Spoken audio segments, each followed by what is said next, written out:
Usually when you get to a building, somebody representing the facility is there. And one of the first things I try to determine, will I have somebody to contact 24 hours a day on very short notice in case I need something from the facility.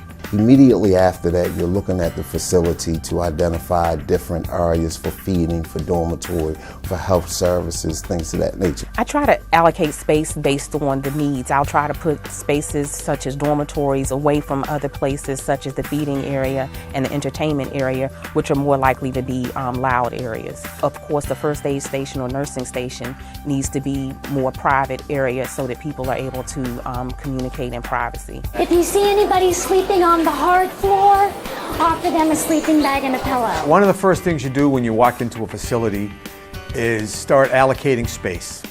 You need, of course, a large space for the dormitory, depending on the predicted population. You try to keep families together. Like if the facility is big enough, you'd put families on the west wall. You might put people that are single on the north wall. I think one of the first things you want to do is to set up the registration for clients coming in, because very often they'll be there at the time you're opening the doors. You're using registration to gather a lot of information.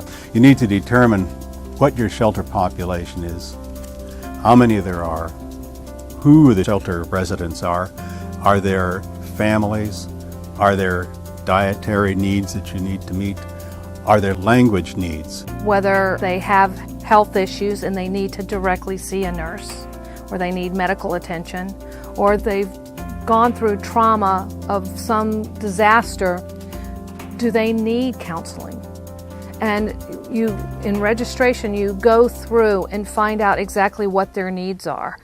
As far as supplies, I think we're in good shape. Sure, I can do that. Okay, it won't be much of a Staffing can always be a challenge depending on the event, depending on how large the event is. People have different skills, different abilities, and so you try to match as much as you can the skills and abilities someone has with the circumstance, the jobs that are available. Can't always do it all the time because things have to be done. Certain functions have to be done, and it depends on how many you've got on the staff. Sometimes you just have to tough it out. But as best you can, give people something that they can feel successful at. I actually haven't found a volunteer who is not willing to work in whatever capacity you ask them to work. They'll perform whatever function you ask them, whether it is emptying trash, setting up a cot, helping in the canteening area, trying to make food they're not quite an expert at.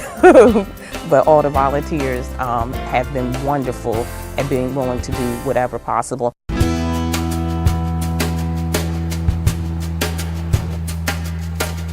During the sheltering operations, the shelter manager will know that they're ready to receive citizens if in fact he or she has done a walkthrough with the facility person to identify dormitory areas, feeding areas, where health services can set up. Most importantly, also your registration area, which should be at your entrance. And then if in fact you have the basic needs such as comfort kits and snacks and food and water to get your shelter up and running, then as a shelter manager, you can sit back and say, okay, now I'm ready to open these doors.